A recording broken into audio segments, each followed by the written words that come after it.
ओम शांति। 18 दिसंबर 2024 के ईश्वरीय महावाक्य हैं।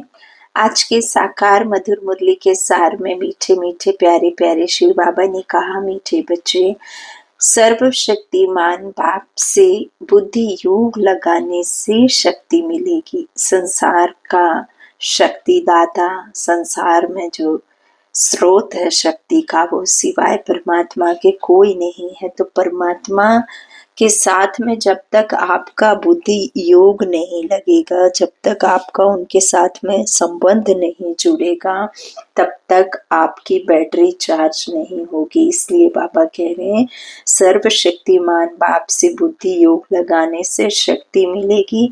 याद से ही आत्मा रूपी बैटरी चार्ज होती है, आत्मा पवित्र सतो प्रधान बन जाती है। प्रश्न मुरली का, संगम युग पर तुम बच्चे कौन सा पुरुषार्थ करते हो जिसकी प्रारब्ध में देवता पद मिलता है? उत्तर में बाबा ने कहा, संगम पर हम शीतल बनने का पुरुषार्थ करते हैं। शीतल अर्थात पवित्र बनने से हम देवता बन जाते हैं।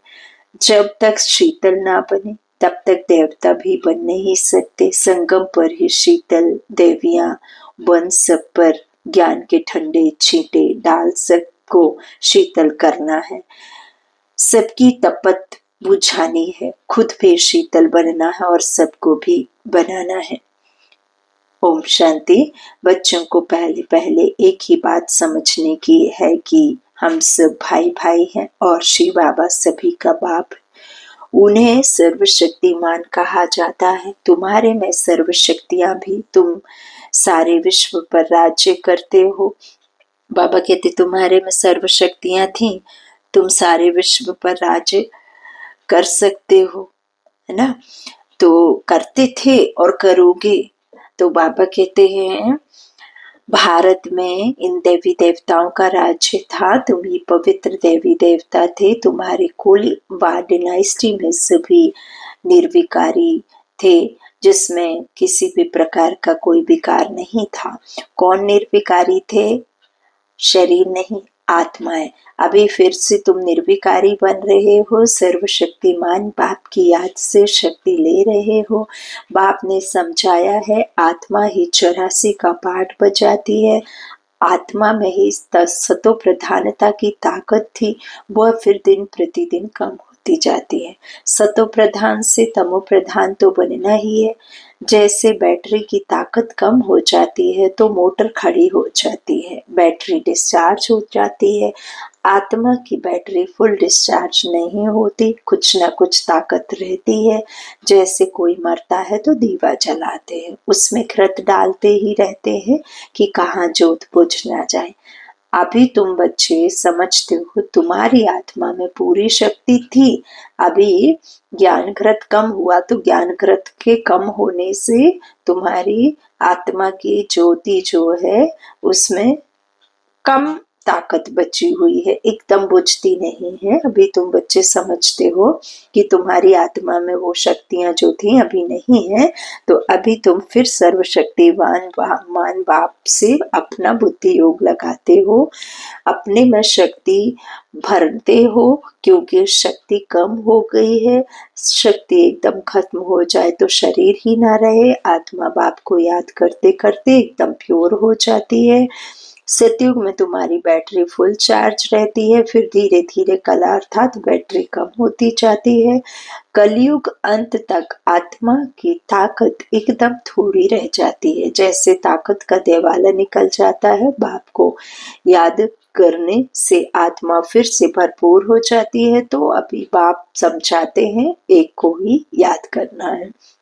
ऊंचते ऊंच है भगवंत, बाकी सब है रचना। रचना को रचना से हद का वर्षा। बाबा कहते रचना को रचना से हद का वर्षा मिलता है। क्रिएटर तो एक ही बेहद का बाप है, जिससे बेहद का मिलता है। बाकी सब है हद के। बेहद के बाप को याद करने से बेहद का वर्षा मिलता है। तो बच्चों को दिल अंदर समझना चाहिए कि बाबा हमारे लिए स्वर्ग नई दुनिया स्थापन कर रहे हैं। ड्रामा प्लान अनुसार स्वर्ग की स्थापना हो रही है, जिसमें तुम बच्चे ही आकर राज्य करते हो। मैं तो और पवित्र हूँ मैं जन्म मरण में ना आने की वजह से जैसा हूँ वैसा ही रहता हूँ, मेरे अंदर की न शक्ति घटती न बढ़ती, ज्यों की त्यों ऐसे रहती है। मैं अवर पवित्र हूँ, तुम अपवित्र होते हो पवित्र से। तो मैं कभी गर्भ से जन्म नहीं लेता हूँ, कुख वंशावली बाबा हो न सके, हम बच्चे कोख से जन्म लेते हैं क्योंकि जन्म मरण में आते हैं। ना देवी देवताओं की तरह जन्म लेता हूँ, कौन? परमात्मा। तो सिर्फ तुम बच्चों को स्वर्ग की बादशाही देने के लिए जब यह बाबा 60 वर्ष की वानप्रस्थ अवस्था में होता है ब्रह्मा बाबा, तब इनके तन में मैं प्रवेश करता हूँ। ईश्वरीय महावाक्य यही फिर नंबर 1 तमो प्रधान से नंबर 1 सतो प्रधान बनता है।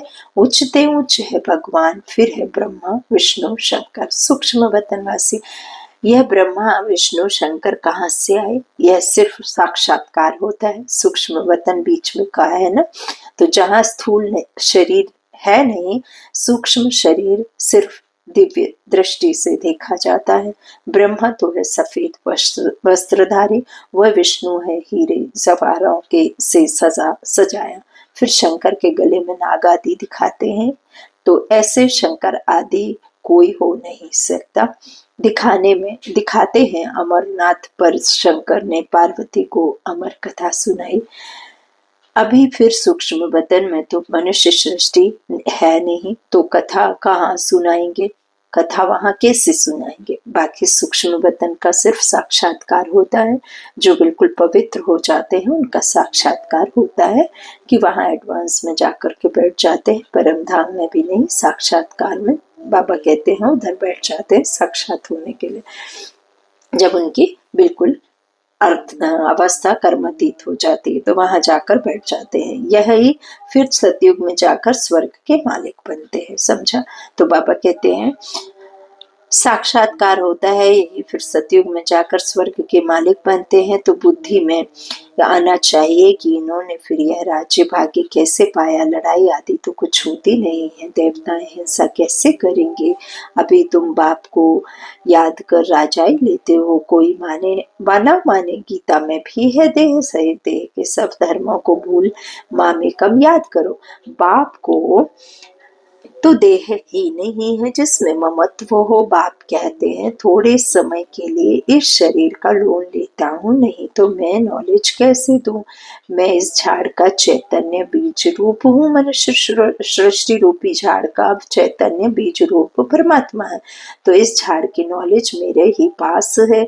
इस सृष्टि की आयु कितनी है, कैसे उत्पत्ति पालना विनाश होता है, मनुष्य को कुछ पता नहीं है। वह पढ़ते हैं हाथ की पढ़ाई। बाप तो बेहद की पढ़ाई पढ़ाकर बच्चों को विश्व का मालिक बनाते हैं। बाबा कहते हैं बीज को ही पता होता है कि कितने पत्ते पत्तियां कितने बाद में उसमें फल निकलेगा, कितने समय बाद वो खत्म हो जाएगा। तो इस तरह से बाबा कहते हैं यह हद के पेड़ का बीज रूप में बीज गुप्त होता है, उसको पता होता है। हम नहीं जानते कि कितने समय कितना फल फ्रूट कब तक आएंगे, कितना बड़ा हो जाएगा, कितने वर्षों बाद फल देगा। तो ये आम का बीज यदि जमीन में है तो वही समझेगा। इसीलिए परमात्मा कहते तुम मनुष्य रूपी सृष्टि का बीज रूप में हूँ, तो मैं ही जानता हूँ और जाने ना कोई।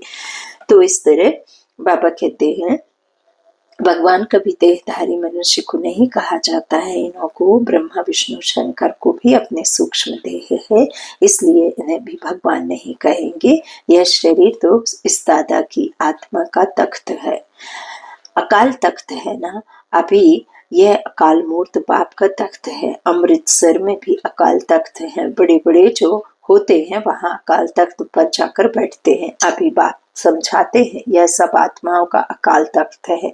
ब्रकुटी के बीच में जिसका कोई काल नहीं है वो है अकाल। तो वो है कौन? आत्मा, है ना। अकाल जिसकी मृत्यु नहीं होती। तो बाबा कहते 5 तत्व उसका कोई बिगाड़ नहीं सकते आत्मा का, इसीलिए उसके बाबा कहते उसको अकाल कहा गया। अकाल मूर्त पर विराजमान होती है। ये तख्त है आत्माओं का। तो हम आत्माओं का हर एक का एक एक शरीर है, लेकिन परमात्मा का ये है जरूर, लेकिन कुछ एक समय के लिए। तो अभी बाप समझाते हैं यह सब आत्माओं का काल तख्त है। आत्मा में ही अच्छे व बुरे संस्कार होते हैं। तब तो कहते हैं यह कर्मों का फल है। सब आत्माओं का बाप एक ही है। बाबा कोई शास्त्र आदि पढ़कर नहीं समझाते हैं। यह बातें भी शास्त्रों आदि में नहीं है। तब तो लोग चिढ़ते हैं, कहते हैं यह लोग शास्त्रों को नहीं मानते। जो बाबा के बच्चे बन जाते हैं वो शास्त्रों को पढ़ते नहीं ना, तो बाबा कहते हैं इसीलिए फिर लोग चिढ़ते हैं कि ये शास्त्रों को नहीं मानते। बाबा कहते यदि वो ऐसा कहें तो कहो हमें सब कुछ पता है, शास्त्रों का सार बैठ बाबा ने सुनाया है। साधु संत आदि गंगा में जाकर स्नान करते हैं तो क्या पावन बन गए? वापस तो कोई जा नहीं सकते, सब पिछाड़ी में जाएंगे। जैसे मकड़ों का झुंड व मक्खियों का झुंड जाता है, मक्खियों में भी क्वीन होती है, उनके पिछाड़ी सभी जाते हैं। बाप भी जाएंगे तो उनके पिछाड़ी सब आत्माएं भी जाएंगी। मूल वतन में भी जैसे सभी आत्माओं का झुंड है, यहाँ फिर है सभी मनुष्यों का झुंड। तो यह झुंड भी एक दिन भागना है। बाबा कहते हैं बाप आकर सभी आत्माओं को ले जाते हैं। शिव की बारात गाई हुई है, बच्चे कहो व बच्चियां कहो।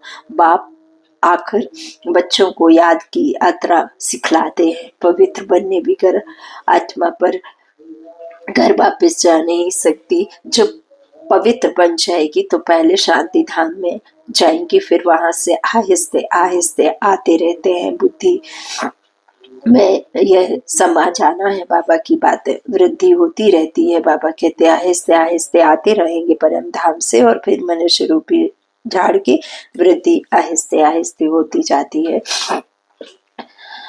राजधानी बननी है ना, सभी इकट्ठे नहीं आते हैं। झाड़ आहिस्ते आहिस्ते वृद्धि को पाता है ना। पहले पहले आदि सनातन देवी देवता धर्म है जो बाप स्थापन करते हैं। ब्राह्मण भी पहले पहले वही बनते हैं जिन्हें देवता बनना है। प्रजापिता ब्रह्मा तो है ना, प्रजा में भी भाई बहन हो जाते हैं। ब्रह्मा कुमार कुमारियां तो यहाँ ढेर बनते हैं। जरूर निश्चय बुद्धि होंगे तब तो इतने ढेर मार्क्स लेते हैं। तुम्हारे में जो पक्के हैं वह वहां पहले आते हैं, कच्चे वाले पिछाड़ी में ही आएंगे। मूल वतन में सभी आत्माएं रहती हैं, फिर नीचे आती हैं तो वृद्धि होती जाती है। शरीर बिगर आत्मा कैसे पाठ बचाएगी? यह पाठधारियों की दुनिया है जो चारों युगों में फिरती रहती है। सतयुग में हम सो देवता थे, फिर क्षत्रिय वैश्य शूद्र बनते हैं। अभी यह है पुरुषोत्तम संगम युग। यह युग अभी ही बनता है जबकि बाप आते हैं। यह अभी बेहद की नॉलेज बेहद का बाप ही देते हैं। श्री बाबा को अपने शरीर का कोई नाम नहीं है। यह शरीर तो इस दादा का है। बाबा ने थोड़े समय के लिए यह लोन लिया है। बाप कहते हैं हमको तुमसे बात करने के लिए मुख तो चाहिए ना। मुख ना हो तो बाप बच्चों से बात भी ना कर सके, फिर बेहद की नॉलेज भी इस मुख, इसलिए इसको मुख भी कहते हैं। पहाड़ों से पानी तो कहाँ भी निकल सकता है, फिर यहाँ गौमुख बना दिया है, उससे पानी आता है। उन्हें फिर गंगा जल समझ पीते हैं। उस पानी का फिर कितना महत्व रखते हैं। इस दुनिया में है सब झूठ, सच तो एक बाप ही सुनाते हैं। फिर वह झूठे मनुष्य इस बाप की नॉलेज को झूठ समझ लेते हैं। भारत में जब सतयुग था तो इसको सचखंड कहा जाता था। फिर भारत ही पुराना बनता है तो हर चीज झूठी होती है। कितना फर्क हो जाता है। बाप कहते हैं तुम हमारी कितनी ग्लानि करते हो। सर्वव्यापी कह कितना इंसल्ट किया है। शिव बाबा को बुलाते ही है कि इस पुरानी दुनिया से ले चलो। बाप कहते हैं मेरे सभी बच्चे काम चिता पर चढ़कर कंगाल गए हैं। बाप बच्चों को कहते हैं तुम तो स्वर्ग के मालिक थे ना। स्मृति आती है, बच्चों को ही समझाते हैं, सारी दुनिया को तो नहीं समझाएंगे। बच्चे ही बाप को समझते हैं, दुनिया इस बात को क्या जाने। सबसे बड़ा कांटा है काम का, नाम ही है पतित दुनिया। सतयुग है पर 100% पवित्र दुनिया। मनुष्य ही पवित्र देवताओं के आगे जाकर नमन करते हैं। बहुत भक्त हैं जो वेजिटेरियन है, परंतु ऐसे नहीं कि विकार में नहीं जाते। बाबा क्या कहते हैं, वेजिटेरियन भी हो करके अगर आप विकारों में गिरते हो तो क्या फायदा, है ना। तो इसीलिए बाबा कहते हैं परंतु ऐसे नहीं कि विकार में नहीं गिरते हैं। तो ऐसे तो बहुत बाल ब्रह्मचारी भी रहते हैं, छोटेपन से कभी छीछी खाना आदि नहीं खाते हैं। सन्यासी भी कहते हैं निर्विकारी बनो, घर बार का सन्यास करते हैं, फिर दूसरे जन्म में किसी गृहस्थी के पास जन्म ले, फिर घर बार छोड़ जंगल में चले जाते हैं। परंतु क्या पतित से पावन बन सकते हैं? नहीं। पतित पावन बाप की श्रीमत बिगर कोई पतित से पावन बन ही नहीं सकते। भक्ति है उतरती कला का मार्ग, तो फिर पावन कैसे बनेंगे? पावन बने तो घर जावे, स्वर्ग में आ जाए। सतयुगी सन्यास तुम्हारा है बेहद का सन्यास। बाबा कहते फिर पावन कैसे बनेंगे, है ना। तो सतयुगी देवी देवताएं कब घर बार छोड़ते हैं क्या? उनका तो घर होता है, गृहस्थ होती है, गृहस्थी में रहते हैं, घर बार थोड़ी छोड़ते हैं। तो उनका है हद का सन्यास, तुम्हारा है बेहद का सन्यास। सारी दुनिया मित्र संबंधी आदि सबका सन्यास बुद्धि से। तुम्हारे लिए अभी स्वर्ग की स्थापना हो रही है, तुम्हारी वृद्धि स्वर्ग बुद्धि स्वर्ग तरफ है। मनुष्य तो नरक में ही लटके पड़े हैं, तुम बच्चे फिर बाप की याद में लटके पड़े हो। कृष्ण को दिखाते ना, हाथ में गोला है उसका सतयुगी, और फिर पैर को दिखाया है पीछे नरक की तरफ, कलयुग की तरफ, है ना। तो ऐसे बाबा कहते तुम्हारी बुद्धि स्वर्ग तरफ है, मनुष्य तो नरक में ही लटके पड़े हैं, तुम बच्चे फिर बाप की याद में लटके पड़े हो। तुमको शीतल देवियां बनाने के लिए ज्ञान चिता पर बिठाया जाता है। बाबा कहते हैं शीतल अक्षर के अगेंस्ट है तपत। तुम्हारा नाम ही है शीतल देवी, शीतला देवी। एक तो नहीं होगी ना, जरूर बहुत होगी जिन्होंने भारत को शीतल बनाया है। इस समय सभी कामचिता पर चल रहे हैं। तुम्हारा नाम वहाँ, बाबा कहते यहाँ शीतला देवियां हैं, तुम शीतल करने वाली, ठंडा छींटा डालने वाली देवियां हो। छींटा डालने जाते हैं ना, यह है ज्ञान के छींटे जो आत्मा के ऊपर डाले जाते हैं। आत्मा पवित्र बनने से शीतल बन जाती है। इस समय सारी दुनिया कामचिता पर चढ़काली हो पड़ी है। अब कलश मिलता है तुम बच्चों को, कलश से तुम खुद भी शीतल बनते हो और दूसरों को भी बनाते हो। यह भी शीतल बने हैं ना, दोनों इकट्ठे हैं। पर घर बार छोड़ने की तो बात ही नहीं है। यहाँ ब्रह्मा बाबा और शिव बाबा दोनों इकट्ठे हैं, घर बार छोड़ने की बात ही नहीं होती है। लेकिन गौशाला बनी होगी तो जरूर कोई ने घर बार छोड़ा होगा। किस लिए? ज्ञान चिता पर बैठ शीतल बनने के लिए। जब तुम यहाँ शीतल बनेंगे तभी तुम देवी देवता बन सकते हो।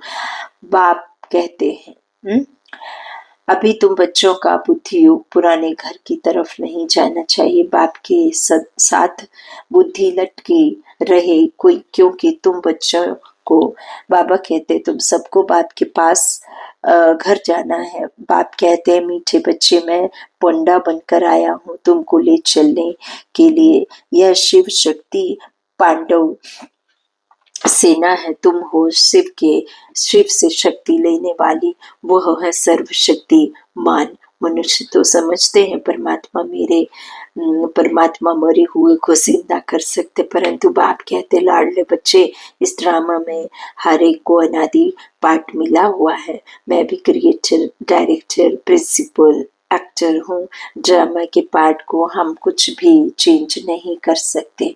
मनुष्य समझते हैं पत्ता पत्ता भी परमात्मा के हुक्म से हिलता है, लेकिन परमात्मा तो खुद कहते हैं मैं भी ड्रामा के अधीन हूँ, इस बंधन में बंधा हुआ हूँ। ऐसे नहीं कि मेरे हुक्म से पत्ते हिलेंगे। सर्वव्यापी के ज्ञान ने भारतवासियों को बिल्कुल कंगाल कर दिया है, बना दिया है। भाव के ज्ञान से भारत फिर से ताज बनता है। अच्छा, मीठे मीठे सिक्के लधे बच्चों प्रति माता पिता बाप दादा का याद प्यार और गुड मॉर्निंग। रूहानी बाप के रूहानी बच्चों को नमस्ते। हम रूहानी बच्चों की रूहानी माता पिता बाप दादा को याद प्यार और गुड मॉर्निंग। शुक्रिया बाबा, शुक्रिया। धारणा के लिए मुख्य सार है। पहला, बाबा ने कहा सूर्यवंशी में पहले पहले आने के लिए निश्चय बुद्धि बन फुल मार्क्स लेनी है, पक्का ब्राह्मण बनना है, बेहद की नॉलेज स्मृति में रखनी है। बाबा कहते दूसरा, ज्ञान चिता पर बैठ शीतल अर्थात पवित्र बनना है और ज्ञान और योग से काम की तपत समाप्त करनी है। बुद्धि योग सदा एक बाप की तरफ लटका रहे। वरदान, ब्राह्मण जीवन में श्रेष्ठ स्थिति रूपी मेडल प्राप्त करने वाले बेगमपुर के बादशाह भव। आप सब अपनी स्वस्थिति अच्छे से अच्छी बनाने के लिए ही ब्राह्मण बने हो।